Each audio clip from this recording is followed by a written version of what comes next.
नमस्ते दोस्तों, स्वागत है आप सभी का होम साइंस क्लासेस में। आई होप सभी बेहतर होंगे और पढ़ाई भी अच्छे से चल रही होगी। आपको कल मैंने जो वीडियो दी थी उसमें बताया भी था कि पीजीटी का और टीजीटी का जो यूपी में आप लोग इंतज़ार कर रहे हैं वो इंतज़ार अब आपका ख़त्म होने वाला है, क्योंकि अगस्त में परीक्षा के विषय में मतलब आयोग ने थोड़ा बहुत सूचना जो दी है वो दी है। ठीक है, आयोग की तरफ से जो खबर मिली है वो ये है कि जुलाई में आपका असिस्टेंट प्रोफेसर एंड अगस्त में आपका टीजीटी पीजीटी एग्ज़ाम होगा। कल मैंने ये वीडियो डाल दी, आप देख सकते हो, बहुत छोटी सी वीडियो है। उसमें दो चार चीज़ें और बता दी हैं। टाइम टेबल के विषय में बता दिया मैंने आपको कि कैसे कैसे क्लास चलेगी, क्योंकि कुछ बच्चे कमेंट कर रहे हैं एक्सटेंशन एजुकेशन के लिए, कुछ कह रहे हैं हेल्थ साइंस के लिए और कुछ लोग कह रहे हैं बिहार टीजीटी पीजीटी की प्रैक्टिस के लिए। तो अब आप ही बताइए, मैं अकेले 3-4 टॉपिक रोज़ तो नहीं कर सकती ना कवर, और ना 3-4 वीडियोस आप लोग रोज़ देख पाओगे, क्योंकि नेट सभी के पास वाईफाई की सुविधा नहीं है, भी मुझे पता है। तो इसलिए मैंने ये सोचते हुए 2-2 दिन में डिवाइड कर दिया है। 2 दिन मैं जल्दी से बता देती हूँ। 2 दिन आपका चलेगा, अभी आज और कल चलेगा एक्सटेंशन एजुकेशन, फिर परसों और तरसों चलेगा आपका चंडीगढ़ बिहार का प्रैक्टिस, और उसके बाद चलेगा आपका क्या, हेल्थ साइंस का 2 दिन चलेगा। एक दिन का फ्री टाइम है फ्राइडे का, उस दिन देखते हैं क्या करना है। ठीक है, और ये भी कहना चाहूँगी, जो भी ये क्लासेस होंगी, चाहे किसी भी विषय की, चाहे एक्सटेंशन है आपका, चाहे आपका जो हम हेल्थ साइंस लेने वाला, ये भी आपका इक्वली बिहार और चंडीगढ़ सब एग्ज़ाम में सभी में बेनिफिशियल रहेगा, क्योंकि MCQs टाइप ही क्वेश्चन करेंगे। बस अंतर होगा ये टॉपिक से लाइन से चलेगा सारा, जैसे हमने मैनेजमेंट की कवर की है। ठीक है, तो स्टार्ट करते हैं। बस एक शिकायत छोटी सी और है कि बस कहो नहीं तो आप लोग चैनल को सब्सक्राइब नहीं करते हो। परसों वाली क्लास में हमने आपसे एक बार भी नहीं बोला। कल तो मैंने जो क्लास दी थी वो थोड़ा सा नोटिफिकेशन दिया था, जो अभी पेपर के विषय में बात की, तो किसी ने चैनल को सब्सक्राइब ही नहीं किया। 3 दिन से हमारा चैनल वहीं पर अटका है, तो प्लीज़ सब्सक्राइब एंड सपोर्ट कर दिया करें। इतना एटीट्यूड भी अच्छा नहीं है भाई। बढ़ते हैं क्वेश्चन नंबर 1। केवल वही मनुष्य सदैव जीवित रहते हैं जो दूसरों के लिए जीवित रहते हैं, बाकी जीवित रहने की अपेक्षा मृतक होते हैं। यह कथन किसका है? ए ऑप्शन आइंस्टीन का है, बी ऑप्शन है स्वामी विवेकानंद का, सी ऑप्शन है स्वामी चिन्मय जी का, और डी ऑप्शन है मैकाइवर और पेज का। तो ये जो कथन है, आपको क्या मैं समय दूं? मैं आंसर दे देती हूँ। ठीक है, आंसर दे देती हूँ, आप लोग वीडियो को रोक लिया करें। तो बी ऑप्शन सही होगा, स्वामी विवेकानंद का ये कथन है। ओके, जो आइंस्टीन है, फर्स्ट ऑप्शन आपको दिख रहा है, आइंस्टीन ने कहा है मनुष्य से बढ़कर मनुष्य के लिए कोई भी वस्तु उपयोगी नहीं है। मनुष्य के लिए मनुष्य से बढ़कर कोई भी वस्तु उपयोगी नहीं, ये कथन आइंस्टीन का है। तो 2 चीज़ें आपकी क्लियर हुई। ओके, क्वेश्चन नंबर 2 है, प्रसार शिक्षा के द्वारा मनुष्य के डैश ज्ञान में परिवर्तन लाया जाता है। बी ऑप्शन है समझ व क्रिया में परिवर्तन लाया जाता है, सी ऑप्शन है मनोवृत्ति में परिवर्तन लाया जाता है, और डी ऑप्शन है निम्न में से एक से अधिक, या ई ऑप्शन है इनमें से कोई नहीं। तो यहाँ पर भी राइट आंसर, बस आप लोगों को अगर खुद देना है तो वीडियो को रोक लो। ठीक है, डी ऑप्शन सही होगा, निम्न में से एक से अधिक। हम पढ़ रहे हैं इस समय प्रसार शिक्षा का अर्थ। सारे प्रश्न जो होंगे प्रसार शिक्षा के अर्थ से होंगे, और लास्ट में बीच में आपको प्रसार शिक्षा के अर्थ से भी क्वेश्चन मिल जाएंगे। ठीक है, कि इसका अर्थ क्या है ये सब। ओके, तो प्रसार शिक्षा के द्वारा मनुष्य के ज्ञान में परिवर्तन, उसकी समझ व क्रिया में परिवर्तन लाया जाता है, और मनोवृत्ति में भी परिवर्तन लाया जाता है।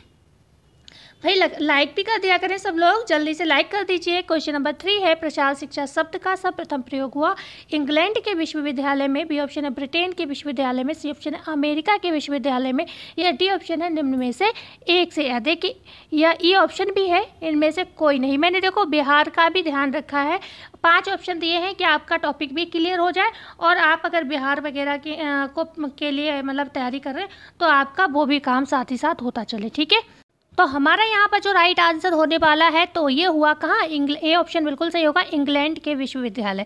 कभी भी ये मत समझना एक से अधिक है तो सभी में एक से अधिक सही होगा, ऐसा नहीं। प्रसार शिक्षा शब्द का जो सर्वप्रथम प्रयोग किया गया वो किया गया इंग्लैंड के कैम्ब्रिज विश्वविद्यालय में। नाम याद रखिएगा, कैम्ब्रिज विश्वविद्यालय में सर्वप्रथम प्रयोग किया गया। ये समय काल अगर आपसे पूछा जाए कैम्ब्रिज विश्वविद्यालय में जब ये शब्द प्रयोग किया गया था तो ये समय काल था 1873। 1873 में कैम्ब्रिज विश्वविद्यालय में प्रसार शिक्षा शब्द का सर्वप्रथम प्रयोग किया गया। इतनी बात क्लियर हुई। और हमेशा ध्यान रखना, संसार के ग्रामीण समस्याओं के समाधान की अगर सबसे बड़ी शैक्षणिक अवस्था पूछी जाए कौन सी थी, तो वो आपका कुछ नहीं, प्रसार शिक्षा ही थी। अगर ग्रामीण के हितों में अगर सबसे बड़ी शिक्षा की बात होगी तो प्रसार शिक्षा हमेशा याद की जाएगी। ठीक है। क्वेश्चन नंबर 4 है, विश्व में प्रथम बार प्रसार शिक्षा के सिद्धांतों तथा तथ्यों की रूपरेखा किसके द्वारा प्रस्तुत की गई थी?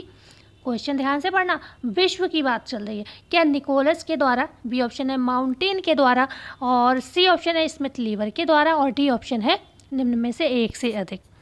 तो विश्व में जब प्रथम बार प्रसार शिक्षा के सिद्धांतों और तथ्यों की रूपरेखा की बात होगी, अगर विश्व में, ठीक है, वर्ल्ड लेवल पे बात होगी कि जो इसके सिद्धांत है, जो थ्योरी है या फिर जो भी रूपरेखा है, किसने बनाई, तो ये बनाई थी किसने? माउंटेन नहीं, यहाँ पे होगा माउल्टन।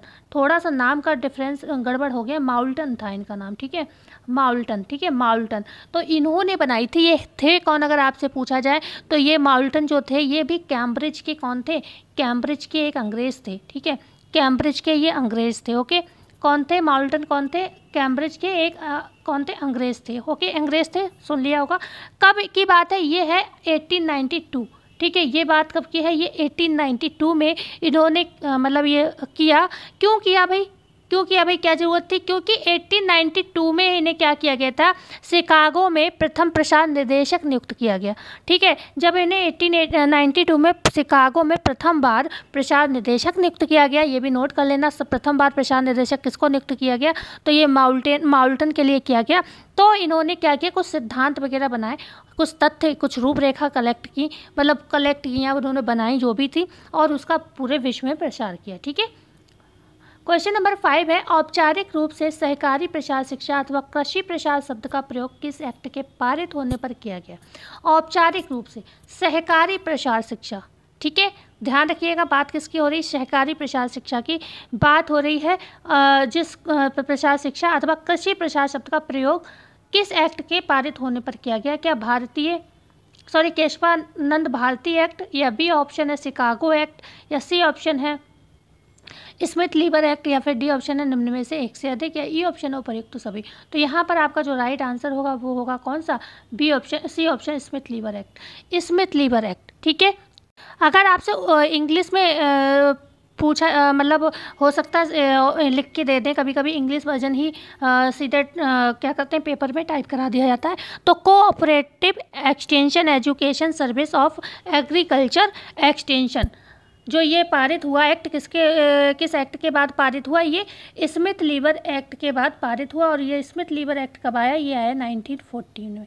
ठीक है, 1914 में ये एक्ट आया। ये बहुत इंपॉर्टेंट है, ये पूछा जाता है। ओके, क्वेश्चन नंबर 6 है, स्मिथ लीवर एक्ट पारित हुआ 1911 में, 1912 में, 1913 में, या 1914 में? तो ये इंपॉर्टेंट है, ये पूछा भी गया है क्वेश्चन, तो इसको नोट कर लेना। डी ऑप्शन 1914 में स्मिथ लीवर एक्ट आया।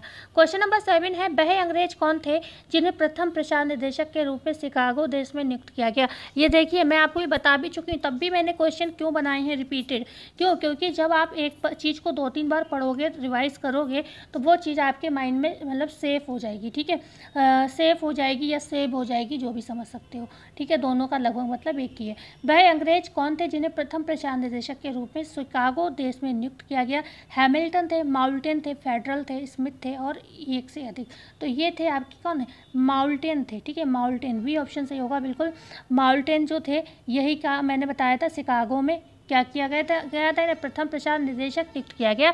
जब इन्हें प्रसार निदेशक बनाया गया तो इन्होंने क्या किया? वर्ल्ड लेवल पे कुछ सिद्धांत प्रस्तुत किए प्रसार शिक्षा के। ठीक है, जो सर्वप्रथम प्रसार सिद्धांत प्रस्तुत किया वो माउल्टन ने ही किया। ओके, 1892 में इन्हें बनाया गया था। क्वेश्चन नंबर 8 है, एक्सटेंशन शब्द लैटिन भाषा के किस शब्द से लिया गया है? ए ऑप्शन है टेंशन से, बी ऑप्शन है टेंसियो से, सी ऑप्शन है एक्सटेंशन से, डी ऑप्शन है एक से अधिक। तो जो प्रसार शिक्षा शब्द है वो इंग्लिश एक्सटेंशन एजुकेशन का क्या हिंदी रूपांतरण है। जैसे ये प्रसार शिक्षा है, इसको अगर पूछा जाए ये किसका रूपांतरण है, तो ये इंग्लिश शब्द एक्सटेंशन एजुकेशन का क्या है, एक्सटेंशन एजुकेशन का रूपांतरण है, ये तो पता ही होगा आपको, एक्सटेंशन एजुकेशन का ये रूपांतरण है, ठीक है। लेकिन आपसे ये पूछा जाए जो ये एक्सटेंशन शब्द है ये किस भाषा के शब्द से लिया गया है, तो ये किस भाषा के शब्द से लिया गया है, ये लिया गया लैटिन भाषा के शब्द से। अब बात आती है लैटिन भाषा के किस शब्द से लिया गया है, तो ये लैटिन भाषा के टेंशियो शब्द से लिया गया है। मतलब हमारा कौन सा आंसर सही हो जाता है, बी ऑप्शन बिल्कुल सही हो जाता है, टेंशियो शब्द से ये लिया गया है। इतनी बात क्लियर हुई। बढ़ते हैं आगे। टेंशियो शब्द का अर्थ क्या है, प्रसार करना, खींचना अथवा फैलाना, ठीक है, भेजना व प्राप्त करना। डी ऑप्शन है एक से अधिक, ई ऑप्शन है निम्न में से कोई नहीं। तो टेंशियो शब्द का जब भी आपसे अर्थ पूछा जाए तो आप क्या आंसर करेंगे, इसका अर्थ होता है किसी भी चीज़ को खींचना अथवा फैलाना। मतलब प्रसार शिक्षा में जो जानकारी होती है उसका प्रसार करना, ठीक है, तो उसको आप क्या खींच रहे हो, फैला रहे हो दुनिया में, ठीक है। तो वी ऑप्शन यहाँ पर बिल्कुल सही हो जाएगा। असल में बात करें तो पूरा शब्द क्या है, एक्सटेंशन है, एक्सटेंशन है, ठीक है। एक्सटेंशन में एन हटा दो और एक्स हटा दो, ये दो शब्द हटा दो, ठीक है। इसके बाद ये टेंसियो बचता है। टेंसियो क्या है, टेंसियो का अर्थ क्या है, खींचना अथवा फैलाना। अब ये एक्स जो आया, एक्स ई एक्स बच रहा है ना, इसका अर्थ होता है, एक्स का अर्थ होता है आउट करना, मतलब फैलाना, खींचना कहाँ, तो बाहर, ठीक है, घर से बाहर फैलाई जाती है ना शिक्षा, ये थोड़ी ना कि आप अपने घर में उसे समेटे बैठे हो, तो आउट करना। एक्सटेंशियो का मतलब है, एक्सटेंशन का मतलब है एक्स मतलब आउट और टेंशियो का मतलब है कि बाहर की ओर उसे फैलाना। ओके, क्लियर हुआ। क्वेश्चन नंबर 10 है, प्रसार, भाई अच्छा लग रहा हो तो क्या जाता है, सब्सक्राइब कर दीजिए चैनल को। प्रसार शिक्षा मानव व्यवहार के डैश क्षेत्र में परिवर्तन लाने का प्रयास करती है। ए ऑप्शन है द्विपक्षीय क्षेत्र, या फिर बी ऑप्शन है त्रिपक्षीय क्षेत्र, सी ऑप्शन है चतुष्पक्षीय क्षेत्र, डी ऑप्शन है निम्न में से एक से अधिक, ई ऑप्शन है निम्न में से कोई नहीं। तो किसको इसका आंसर पता है, पता नहीं क्यों मुझे ऐसा लगा इस क्वेश्चन में आप लोग थोड़ा बहुत हिलकोगे जरूर। जो प्रसार शिक्षा होता है वो मानव व्यवहार के चतुष्पक्षीय, सी ऑप्शन करेक्ट होगा, चतुष्पक्षीय क्षेत्र में परिवर्तन लाने का प्रयास करती है। क्यों कंफ्यूज हो गए, क्योंकि मतलब एक दो जगह यह 3 भी दिया हुआ है, ठीक है, एक दो जगह ये 3 भी दिया गया है, इसलिए आप लोग इसको कंफ्यूज हो सकते हो, इसलिए मैंने बोला। लेकिन एक जगह यहाँ पे इसे चतुष्पक्षीय भी माना गया। कैसे, प्रथम पक्ष है इसका जो प्रथम पक्ष मतलब 4 पक्षों की बात की ना, चतुष्पक्षीय, तो प्रथम पक्ष जो है उसमें क्या है, जो ग्रामीण लोग हैं उनको ज्ञान, उनके ज्ञान में और जानकारी में परिवर्तन लाना, ठीक है। प्रथम पक्ष क्या है, ज्ञान जानकारी में क्या है, परिवर्तन लाना, ओके, ज्ञान जानकारी में परिवर्तन लाना। दूसरा है जो द्वितीय पक्ष है, सेकंड पक्ष जो है उसमें क्या है, उसमें यह है जो लोग काम करते हैं उनके कौशल, जो कौशल है उनका ना, या जो ढंग है कार्य करने को का या तरीका है उसमें परिवर्तन लाना, ठीक है। 2 हो गए। थर्ड आपका पक्ष क्या हो गया इसमें, थर्ड पक्ष जो है, तृतीय पक्ष जिसे हम बोलते हैं, लोगों का जो एटीट्यूड है किसी भी काम के प्रति, उनका नज़रिया है, उनकी मनोवृत्ति है, जो भी वो महसूस करते हैं उन बातों में परिवर्तन लाना। मतलब जैसे कि गाँव के लोगों में रूढ़िवादिता की आदत होती है, रूढ़िवादी सोच होती है, तो उसको चेंज करना, जोर ज़बरदस्ती से नहीं यहाँ पर कोई काम होता है, लेकिन आप ऐसी चीज़ें वहाँ पर ऐसा मॉडल प्रस्तुत करो कि आपको देखकर वो चेंज हो, ठीक है। तो उनका कहीं ना कहीं अगर की रूढ़िवादिता चेंज हो जाती है तो कहीं ना कहीं आप मनोवृत्ति उनकी चेंज कर रहे हो, नहीं कर रहे हो। चतुर्थ पक्ष कहता है इसका, जो प्रसार शिक्षा का चतुर्थ पक्ष होता है, क्योंकि चतुष्पक्षीय की बात कर रहे हैं हम लोग, तो ये लोग क्या कर सकते हैं, इस चीज़ पर ध्यान देना कि लोग वास्तव में क्या कर सकते हैं, उनकी क्या क्षमताएं हैं, क्या कैपेसिटी है, ठीक है। इस अवधारणा में परिवर्तन लाना चतुर्थ पक्ष मतलब चतुष्पक्षीय पक्ष कहलाता है। मतलब ये 4 पक्ष है। आई होप आप लोग समझ रहे हो कि मैं क्या कहना चाह रही हूँ। पढ़ती हूँ आगे 11 नंबर क्वेश्चन पर। प्रसार शिक्षा को ग्रामीण समाज का उपयोगी ज्ञान देने की विधि मानते हैं लीगन्स, दहामा, डगलस और एस्मिंगर, या डी ऑप्शन है एमसी वोरेट। तो प्रसार शिक्षा को ग्रामीण समाज का उपयोगी ज्ञान देने की विधि अगर कोई मानता है तो वो ऑप्शन होगा वी, दहामा जी ऐसा मानते हैं, ठीक है। अगर बात आती है लीगन्स ने क्या कहा है प्रसार शिक्षा को, तो इन्होंने व्यावहारिक विज्ञान कहा है। बहुत छोटे छोटे पॉइंट नोट कर लेना, ठीक है। इन्होंने कहा है व्यावहारिक विज्ञान कहा है प्रसार शिक्षा को, किन्होंने, लीगन्स ने कहा है, ठीक है। डगलस एस्मिंगर ने क्या कहा है, यह यह एक शिक्षा है, इसका प्रयोजन इस दृष्टिकोण को परिवर्तित करना है जिससे कार्य किया जाता है। ये थोड़ी लंबी है लेकिन आप लीगन्स की याद कर सकते हो इस समय। सिर्फ व्यवहारिक व्यवहार की अगर विज्ञान की बात हो तो किसने कहा है सॉरी, लीगन्स ने कहा है व्यवहारिक विज्ञान। ठीक है, क्या आपको इतने कम समय में कोई इतनी नॉलेज के साथ 25 प्रश्न क्वेश्चन करा सकता है? मैंने 20 क्वेश्चंस की क्लास देखी है, 2-2 घंटे 1.5 घंटे की होम साइंस में ही, और वो क्लासेस आप आराम से देखते हो। इतने कम समय में कोई करा सकता हो तो ज़रूर कमेंट में बताइएगा उस चैनल का नाम हमें। ठीक है, तो क्वेश्चन नंबर 12 है, प्रसार शिक्षा मानव व्यवहार में कौन कौन से परिवर्तन करती है? प्रसार शिक्षा मानव व्यवहार में कौन कौन से परिवर्तन करती है? क्या ज्ञान में परिवर्तन करती है, योग्यता में परिवर्तन करती है? सी ऑप्शन है व्यवहार व अनुभव में परिवर्तन करती है। डी ऑप्शन है निम्न में से एक से अधिक। ये ऑप्शन है केवल सी। तो हमारा जो प्रसार शिक्षा है वो मानव व्यवहार में जो परिवर्तन करती है तो वो निम्न में से एक से अधिक, डी ऑप्शन से हो जाएगा। ये क्या करती है? ज्ञान में परिवर्तन भी करती है, योग्यता में परिवर्तन भी करती है, व्यवहार व अनुभव में भी परिवर्तन करती है। ठीक है, हम बढ़ते हैं आगे। क्वेश्चन नंबर 13, प्रसार शिक्षा के विषय में शक्ति कथन पहचाने। यह एक लचीली विधा है, मतलब शिक्षा है। बी ऑप्शन है यह अत्यंत गत्यात्मक है, यह बहुआयामी शिक्षा है। डी है निम्न में से सभी। तो प्रसार शिक्षा के विषय में ये सभी कथन कैसे हो जाते हैं? बिल्कुल सत्य हो जाते हैं, मतलब डी ऑप्शन हमारा जो है बिल्कुल सही हो जाएगा। प्रसार शिक्षा कैसी है? लचीली भी है, गत्यात्मक है, बहुआयामी भी है, और कैसी है भाई? मतलब कैसी है? हमें शिक्षा प्रदान करती है, एक तरीके की कह सकते हैं ना, औपचारिक है, ये भी बोल सकते हैं, औपचारिक है। ठीक है, तो ये यहाँ पर डी ऑप्शन सही हो जाएगा। ठीक है, दूसरी कैसी होती? स्वैच्छिक है, आपकी इच्छा के हिसाब से होगा। ठीक है, बहुत सारी चीज़ें आ जाएंगी, व्यवहारिक है, औपचारिक है, स्वैच्छिक है। ठीक है, तो डी ऑप्शन बिल्कुल सही हो जाएगा। पढ़ते क्वेश्चन नंबर 14, प्रसार शिक्षा बल देती है मानवीय मूल्य और सम्मान पर। बी ऑप्शन है आत्मविश्वास और स्वतंत्रता पर। सी ऑप्शन है नैतिकता व सामाजिकता पर। डी ऑप्शन है निम्न में से सभी। और ई ऑप्शन भी आपको दिख रहा है निम्न में से कोई नहीं। तो ये यहाँ पर भी आपका कौन सा ऑप्शन होगा? डी ऑप्शन हो जाएगा, निम्न में से सभी।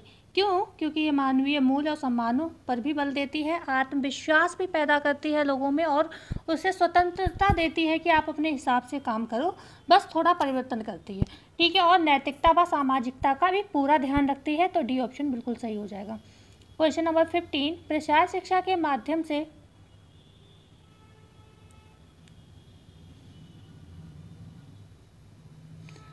ठीक है, क्वेश्चन नंबर 15, प्रसार शिक्षा के माध्यम से प्रभाव पड़ता है मूल्य उद्देश्यों पर, मतलब मूल्य व उद्देश्यों पर।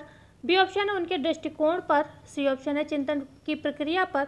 डी ऑप्शन है निम्न में से एक से अधिक, या फिर ई ऑप्शन है निम्न में से कोई नहीं। तो प्रसार शिक्षा के माध्यम से इन सभी पर प्रभाव पड़ता है। कैसे पड़ता है भाई? मूल्य सबके, मैंने कहा अगर कोई रूढ़िवादी है तो उसने भी अपने वो वैल्यूज़ बना रखे हैं, उसके वही वैल्यूज़ हैं। ठीक है, जैसे मान लो किसी के घर में घूंघट होता है तो वो उस समय उसकी वैल्यूज़ हैं। ठीक है, तो उनके लिए अगर उसकी बहू ने घूंघट खोल दिया तो उनकी वहाँ पर इज्जत जाती है। क्यों? क्योंकि उन्होंने अपने वैल्यूज़ बना के रखे हुए हैं, वही मूल्य उनके हैं। लेकिन क्या है, समय के बाद मैंने क्या कहा, प्रसार शिक्षा के माध्यम से वो रूढ़िवादी सोच बदली जा सकती है कि भाई बहू भी लड़की के समान होती है, उसे मुँह ढकने की क्या आवश्यकता है, बहुत कराना है तो आप सिर पर डलवा लो, नहीं तो क्या है, लड़की नहीं आपकी ऐसे रहती। तो क्या है, वो मूल्य उद्देश्यों में भी क्या करती है, प्रभाव डालती है। ठीक है, इंसान समझने लगता है तो चीज़ों को मानने लगता है, तो वो कहीं ना कहीं उनका दृष्टिकोण भी परिवर्तित होता है कि हाँ नहीं, हमें अपनी बेटी की तरह बहू को रखना है ना, तो दृष्टिकोण भी चेंज हुआ, और उस पर पहले उनने चिंतन किया होगा भाई, तभी तो आपकी बात मानी होगी। ठीक है, तो ये सारी चीज़ें होती हैं इसमें, तो डी ऑप्शन बिल्कुल सही हो जाएगा। क्वेश्चन नंबर 16 है, प्रसार शिक्षा परिवर्तन नहीं लाता है आर्थिकी में, सामाजिकता में, सांस्कृतिकता में या रूढ़िवादिता में। किसमें परिवर्तन प्रसार शिक्षा नहीं लाता है? तो यहाँ पर ऑप्शन जो हो जाएगा कौन सा? सी ऑप्शन बिल्कुल सही हो जाएगा। जो प्रसार शिक्षा है आपकी संस्कृति से कोई खिलवाड़ नहीं करता है। ठीक है, बल्कि उसमें क्या करता है, उसमें और मतलब सुधार की कोशिश करता है। ठीक है, लेकिन आपकी संस्कृति से छेड़खानी नहीं करता है, लेकिन आपकी आर्थिकी, आपकी मतलब जो आप फाइनेंशियल कंडीशन आपकी सुधारता है। ठीक है, और सामाजिकता, समाज में मतलब आपको आगे बढ़ने के लिए भी प्रेरित करता है, और रूढ़िवादिता में भी परिवर्तन लाता है। तो डी सी ऑप्शन करेक्ट हो जाएगा। क्वेश्चन नंबर 17 है, प्रसार शिक्षा के अंग हैं 2, 3, 4, 5। तो प्रसार शिक्षा के अगर बात करें तो कितने अंग हैं? 3 अंग हैं। शायद ये अभी मैंने जस्ट किसी क्लास में कराया भी है आपको। क्वेश्चन 3 अंग है, ठीक है। बी ऑप्शन सही हो जाएगा। कौन कौन से हैं? A option, sorry, B option सही है, इसका ध्यान रखिएगा। कौन सा? बी ऑप्शन सही है। 3 अंग हैं, कौन कौन से हैं? सबसे पहले शोध करना, ठीक है, रिसर्चर पहले शोध करता है, ठीक है। दूसरा क्या है? शोध के बाद क्या करना? शिक्षण करना, उस चीज़ को टीच करना लोगों के लिए, ओके। फिर थर्ड क्या है आपका? फिर आपको जो रिजल्ट आ जाए तो आप उस पर प्रसार कार्य करो, मतलब और लोगों तक भी वो जानकारी भेजो, ठीक है। प्रसार कार्य या प्रसार सेवा करना, ठीक है, प्रसार कार्य या प्रसार सेवा करना। तो क्लियर हो गया? 3 अंग हैं प्रसार शिक्षा के। क्वेश्चन नंबर 18 है, प्रसार कार्य के अर्थ के आधार पर इसकी विशेषताएं हैं। यह कैसी है? अनौपचारिक है क्या, या फिर परिवार मुख्य बिंदु है, ये शैक्षिक व व्यापक है, निम्न में से एक से अधिक, या ई ऑप्शन है निम्न में से कोई नहीं। प्रश्न ये देखो, एक एक क्वेश्चन मैंने बनाने की कोशिश की है, हर क्षेत्र से क्वेश्चन उठाया है मैंने प्रसार शिक्षा में। तो प्रसार कार्य की जो विशेषताएं हैं ये क्या है? अनौपचारिक भी है भाई, सिलेबस भी इसका बिल्कुल निश्चित नहीं होता है कि चाहे कुछ भी हो जाए हमें स्कूल कॉलेज की तरह सिलेबस कंप्लीट कराना है। तो अनौपचारिक होता है, समय के साथ माहौल के हिसाब से, मतलब जो एनवायरनमेंट है वहाँ का जो वातावरण है उसके हिसाब से क्या है उसमें चेंज कर लिया जाता है, तो अनौपचारिक है, ठीक है। मान लो कोई टेक्नोलॉजी वाली आप चीज़ लेकर गए हो गाँव में, उससे लोगों को शिक्षित करना है और वहाँ पर टेक्नोलॉजी अवेलेबल ही नहीं है, ठीक है। या फिर आप जिस टाइम पे गए हो उस टाइम पे लोग अवेलेबल नहीं है, वो खेतों में काम कर रहे हैं, तो क्या करोगे आप भाई? उनके हिसाब से टाइम को एडजस्ट करोगे, तो अनौपचारिक है। ना ही स्थान निश्चित है, ना ही सिलेबस निश्चित है, ठीक है। ग्रामीण लोगों के हिसाब से काम होता है। और परिवार ही गांव के जो होते हैं वो मुख्य बिंदु होते हैं इसमें। परिवार के लोगों में परिवर्तन जब आएगा तो समाज में आएगा, समाज से देश में आएगा, ठीक है। तो ये भी चीज़ है। और शैक्षिक है भाई, दी तो शिक्षा ही जाती है, भले ही अचार पापड़ बनाना ही सिखा रहे हो कि उनका आर्थिक कंडीशन अच्छी हो, तो वो भी एक तरीके की शिक्षा है। और व्यापक है, ऐसा भी नहीं किसी एक गाँव या किसी एक घर तक सीमित है, ठीक है। किसी गांव में जा रहे हैं तो वहाँ पे कोई धर्म या उसके हिसाब से थोड़ी ना चल रही है, सभी को वो शिक्षा के लिए आज़ाद है, कोई भी ले सकता है, ठीक है। तो डी ऑप्शन यहाँ पर बिल्कुल सही हो जाएगा। ऐसा नहीं है कि भाई हिंदू की है या मुस्लिम की है या फिर सिख की है या ईसाई की, सभी के लिए, ओके, बराबर है।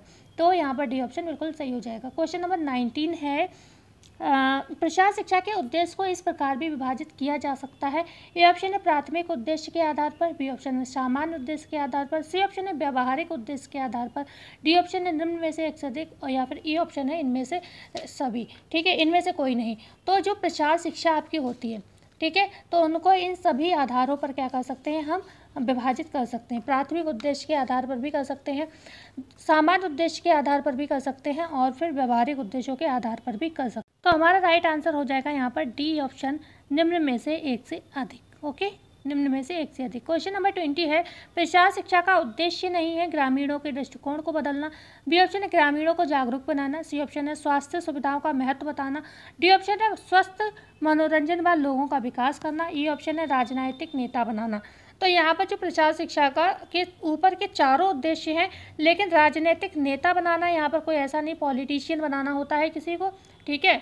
तो प्रसार शिक्षा का उद्देश्य ये नहीं है, बकाया उनका दृष्टिकोण बदलना, उन्हें जागरूक बनाना अपने अधिकारों के लिए, उनमें कौशल विकसित करना, उनके स्वास्थ्य के लिए सुविधाएं प्रोवाइड कराना, ठीक है, स्वस्थ मनोरंजन देना जिससे उनका विकास हो सके, बीमारियां कम हो सके, ये सभी उद्देश्य हैं। क्वेश्चन नंबर 21 है, प्रसार शिक्षा के अंतर्गत मूलभूत सुविधाएं प्रदान की जाती हैं। मूलभूत सुविधाएं जैसे पीने का स्वच्छ पानी व तकनीकी परामर्श, बी ऑप्शन है स्वस्थ आवास व सुलभ शौचालय, सी ऑप्शन है टीके लगाना व गंदे पानी का निस्तारण, डी ऑप्शन है निम्न में से एक से अधिक, या फिर ई ऑप्शन है केवल ए। तो प्रसार शिक्षा के अंतर्गत ये सभी मूलभूत सुविधाएं प्रदान की जाती है। स्वच्छ पानी भी की व्यवस्था आजकल देखते हो गांव तक टंकियां पहुंच गई हैं, ठीक है। पहले के समय में हैंडपम्प भी नहीं हुआ करते थे, आज के समय में टंकियां लगवा दी हैं गवर्नमेंट ने। स्वस्थ आवास भी है और सुलभ शौचालय भी प्रोवाइड गवर्नमेंट ने भी प्रोवाइड कराए हैं, लोग जागरूक हुए हैं तो खुद भी लोगों ने बनवाए हैं। टीके लगाने का काम भी किया गया है, जैसे आपको पता है इंद्रधनुष ये योजना टीके से ही संबंधित है, जिसमें 7 प्रकार के या 6 प्रकार के टीके लगाए जाते हैं, ठीक है। और तो ऑप्शन तो आपका डी हो ही गया है ना, करेक्ट, निम्न में से एक से अधिक। पढ़ते हैं आगे। क्वेश्चन नंबर 22 है, प्रसार शिक्षा का उद्भव हुआ कैम्ब्रिज विश्वविद्यालय में, ब्रिटेन विश्वविद्यालय में, अमेरिका विश्वविद्यालय में, डी ऑप्शन है निम्न में से एक से अधिक, या ई ऑप्शन है केवल बी। तो जब भी प्रसार शिक्षा के उद्भव की बात होगी तो हम याद करेंगे किसको? ब्रिटेन विश्वविद्यालय को। जब भी बात होगी कि प्रथम बार प्रसार शिक्षा शब्द किसने प्रयोग किया तो बात होगी कैम्ब्रिज विश्वविद्यालय की। अगर आपसे समय पूछा जाए तो 1873 का ये समय होगा, ठीक है, 1873 का ये समय होगा। ओके, तो कौन सा बी ऑप्शन हमारा करेक्ट हो जाता है। कैम्ब्रिज विश्वविद्यालय में क्या हुआ, सर्वप्रथम प्रसार शब्द का प्रयोग किया गया, और ब्रिटेन विश्वविद्यालय में क्या हुआ, प्रसार का उद्भव हुआ, प्रसार शिक्षा का उद्भव हुआ, मतलब शुरुआत हुई। क्वेश्चन नंबर 24 है, कृषकों तक कृषि संबंधी जानकारी को पहुंचाने के लिए प्रसार शब्द का प्रयोग सर्वप्रथम किया। बोरहिस ने, सीमेन नैप ने, स्मिथ ने, या फिर डी ऑप्शन है निम्न में से कोई नहीं। तो कृषकों तक कृषि संबंधी जानकारी को पहुंचाने के लिए जो प्रसार शब्द का प्रयोग किया गया कृषकों के लिए, तो वो बोरहिस ने किया। ठीक है, अगर टाइम पीरियड पूछ लिया जाए, क्योंकि इन चीज़ों के टाइम पीरियड पूछ लिए जाते हैं, कभी कोड नेट में तो कोडिंग में पूछे जाते हैं, तो 1894 का ये समय रहेगा। ठीक है, 1894 का ये समय रहेगा। क्वेश्चन नंबर 25 है, भारत में कृषि संबंधी अनुसंधान को बढ़ावा देने के लिए इंडियन एग्रीकल्चर रिसर्च इंस्टीट्यूट की स्थापना कब व कहाँ की गई। क्या कर्नाटक 1936 में की गई, बी ऑप्शन है पूषा बिहार 1908 में की गई, सी ऑप्शन है मैसूर 1956, या डी ऑप्शन है उत्तराखंड 1908। ठीक है, तो यहाँ पर जो हमारा राइट आंसर होगा वो हो जाएगा ऑप्शन नंबर बी। कौन सा होगा, ऑप्शन नंबर बी हो जाएगा। पूसा बिहार में 1908 में क्या किया गया था, कृषि संबंधी अनुसंधान को बढ़ावा देने के लिए इंडियन एग्रीकल्चर रिसर्च इंस्टीट्यूट की स्थापना की गई। ठीक है, नई दिल्ली में इसको कब स्थानांतरित किया गया अगर पूछा जाए तो 1936 हमारा करेक्ट आंसर होगा। 1936 में ये पूसा बिहार से नई दिल्ली स्थानांतरित कर दिया गया, नई दिल्ली में स्थानांतरित कर दिया गया। ठीक है, ये इतनी नॉलेज आपके लिए इनफ है। अच्छा, बात हो रही है कि ये इंस्टीट्यूट खोला गया, तो भाई क्यों खोला गया। भाई क्या होता है, हर क्षेत्र में अपनी अपनी को सुविधाएं हैं। जैसे अगर हम बात करें, जो पहाड़ी लोग होते हैं वो भेड़ों पर, खच्चरों पर निर्भर कर रहते हैं। जो हम लोग हैं, हम लोग ऐसे क्षेत्र में रहते हैं, हम लोगों का जो क्षेत्र है जहाँ पर क्या है, पहाड़ भी नहीं है, और क्या है, बारिश भी समय समय पर होती रहती है। और हम लोग क्या, कौन से जानवर पालते हैं, हम लोग गाय भैंस बकरी वगैरह पालते हैं। मतलब मैं नहीं पालती हूँ, लेकिन हाँ, जो हमारे आसपास के अगर गांव हैं, जो हम लोग तो शहर में रहते हैं, वहाँ पर ये चीज़ें होती हैं। ठीक है, जानवरों में क्या है, भैंस वगैरह गाय वगैरह पाली जाती है। तो इन सब चीज़ों से संबंधित, या फिर आप खेती कर रहे हो, कृषि क्षेत्र में काम कर रहे हो, तो उससे संबंधित, ठीक है, उससे संबंधित अगर बात आए सिर्फ कृषि की, तो कृषि से संबंधित जानकारी प्रदान करना है कि कैसे खेती को उससे ज़्यादा उत्पादन प्राप्त किया जाए जिससे ज़्यादा लाभ हो। ठीक है, या फिर खेती के साथ साथ, खेती में क्या होता है, समय भी बहुत मिलता है बीच में, जब मेहनत होती है तब होती है, लेकिन कुछ समय जब फसल बढ़ रही होती है तो बहुत लंबा समय खाली जाता है। तो गांव के लोग ताश खेलते हैं, इधर उधर बैठकर गप्पे मारते हैं, तो वो सब चीज़ ना करके और अपनी इनकम को बढ़ाएं, क्योंकि खेती में क्या होता है, कभी बारिश हो गई, कभी सूखा हो गई, कभी बाढ़ हो गया, तो कहीं काफ़ी नुकसान भी देखने को मिलता है।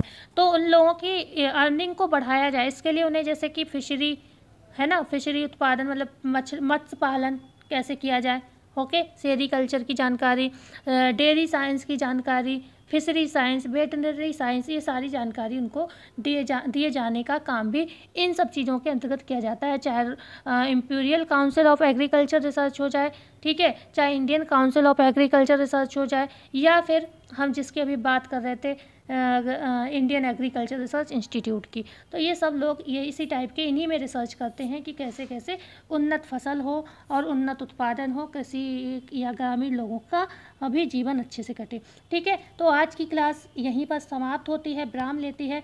कैसी लगी क्लास हमें ज़रूर बताएं, अच्छी लगी हो तो हमारे चैनल को आप दिल से सपोर्ट करें, शेयर भी करें, सब्सक्राइब भी करें, क्योंकि अगर मतलब आप हमारे ऊपर डिपेंड हुए हैं 2-4 लोग जो भी, तो ये सोच लीजिए हम भी आपके ऊपर डिपेंड हैं। ठीक है, और हम एक दूसरे के सपोर्ट से आप अपनी नौकरी लेंगे, और हम आपके सपोर्ट से यूट्यूबर बनना चाहते हैं, हम आपके सपोर्ट से यूट्यूब पर परचम लहराने की मतलब कोशिश कर रहे हैं, और सफलता तो तभी है जब आप सपोर्ट करोगे, आपके बिना हम कुछ नहीं कर सकते। तो मिलते हैं अगली वीडियो में, जब तक के लिए धन्यवाद।